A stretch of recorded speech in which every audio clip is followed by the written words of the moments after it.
Summer 2006. I wake up to another day in this hospital bed. God, I was hoping this was all a bad dream. But of course it's not. I don't want to participate in any of the stupid groups, but I've decided I will lose all sanity if I lay in this bed all day.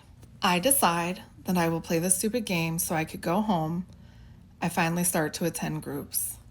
Just because I'm going doesn't mean I'm gonna say shit though. I don't like group therapy, and I have no desire to share my personal business with strangers here.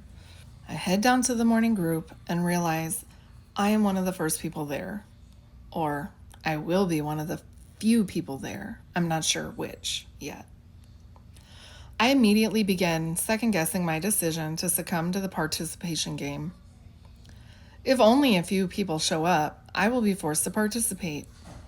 The topic for today's group is understanding Maslow's hierarchy of needs. 30 seconds into this group, boredom creeps in and I begin to space off into my own world. Maslow's hierarchy of needs is a motivational theory in psychology that consists of 5 tiers depicted in a pyramid with different levels of need. The first level consists of the human need for food, water, and rest. This is considered a basic need.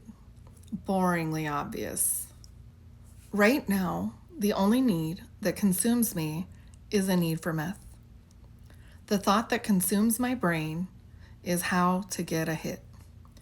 My nerves are like electrical wires zinging in their grasp to be fed by the energy of the meth it needs. The only reality before me is filling that need. I begin formulating how I can get meth even though I am trapped in this stupid place. After group, I head for lunch where I meet a guy who calls himself Hawk. Hawk is a skinny guy, short with a skater boy look. He has a goatee and a prominently pointed nose. Hawk's real name is Jeremy, but he prefers his moniker and describes a love for tagging public property. He seems like someone I would get along with, and he introduces me to a tall, heavy-set guy who has a bushy beard and mustache and appears to be in his 30s. His name is also Jeremy, and he spends a lot of time crying loudly in his room. Crying Jeremy shares that he has to take Halidol to help with his severe psychosis, and that his depression is so bad that it leads to those loud bursts of crying. Crying Jeremy confides in me that he has a meth problem also, and that is what he had been using to cope with his depression, so we have found some common ground. He shares with me that he has a friend coming to visit later, and that she is bringing him some dope. I ask him if he wants to break me off a little, and he agrees. I feel a rush just knowing in a few hours I will be high, and I can numb the nagging feeling of failure. I become restless and start walking along the long corridor just to pass the time and ease my anxiety until he comes through with the stuff. When visitation time occurs, crying Jeremy indeed is visited by some friends. I notice that his visitors are 2 females, one with long blonde hair and the other girl has short hair pulled back into box braids. Visits are only 30 minutes, but it feels like it is taking so long. I continue walking up and down the corridor, and on one occasion, when I pass crying Jeremy as he is meeting with his visitors, he signals to me a thumbs up. This increases my excitement as I know now it is only a matter of minutes before I'm able to feel that euphoria that I crave. I begin contemplating how I'm going to pull this off. My preferred method of using is to smoke, not something I am able to do here with no access to lighters. My mind rapidly races from idea to idea, and I get the taste of the craving in my mouth now, like a sweet, syrupy elixir just out of reach. Finally, after waiting for what seems like forever, visiting time is over.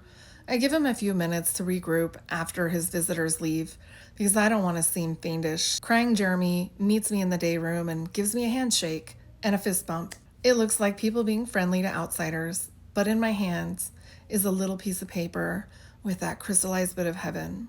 I walk to my room even though I want to run to avoid too much attention. When I get to my room, I decide the best place to admire what I have accomplished is the bathroom. I unfold the bathroom and examine these shards of crystal. I run through the many different ways I can do this and get the maximum high possible. I decide that I have to ingest it orally, so I walk back out to the corridor and into the day room where snacks and water wait in a cupboard.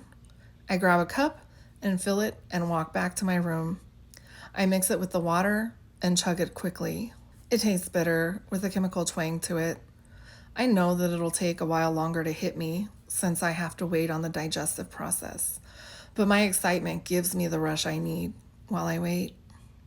I walk again back out to the day room and I see crying Jeremy and nod a thank you to him as I wait for the rush to hit me. I'm a writer and I enjoy writing, whether I'm high or sober, so I sit down with a composition book I was able to procure from the staff. I feel like all of my best ideas come to me when the dopamine and the serotonin are elevated. I open my eyes as the needed rush of calm soothes my nerves, even as the flow of meth energy fills my lungs like warm summer air.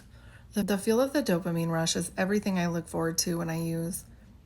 I feel at peace, calm, and yet sparked with an energy that's indescribably sweet. I sit down and I write.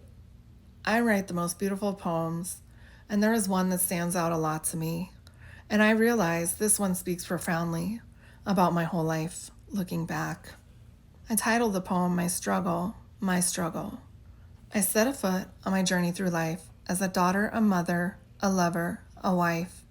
The many detours took me way off track, but I always managed to find my way back. Confined to my solidarity, I let a darkness hang, and it hovered steadily, and I began to change. I felt that my father had abandoned me, and I chose to act out dangerously. I struggled daily to make it through, and I almost caved in to all those lies untrue. That sneaky devil slowly worked in my head to convince me that my father had left me for dead. My misery had enveloped me. It was so dark, I could not see. I trudged along, miserably, until I finally cried out, in agony, "My Father, please tell me why I'm all alone." And in that darkness, a flicker of light was shown.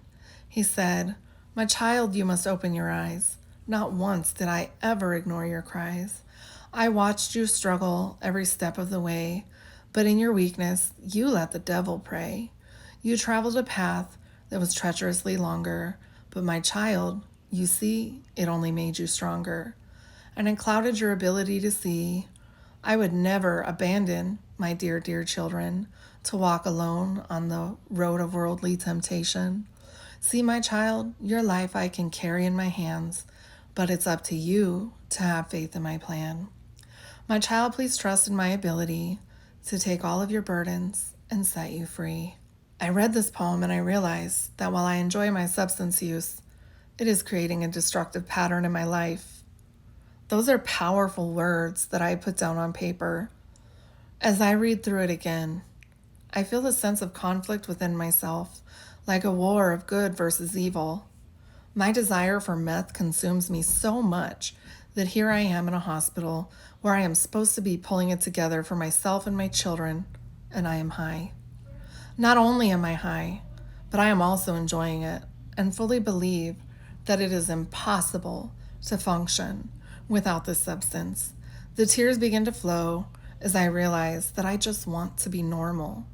Regret fills me as I realize I don't know how to be a good mother.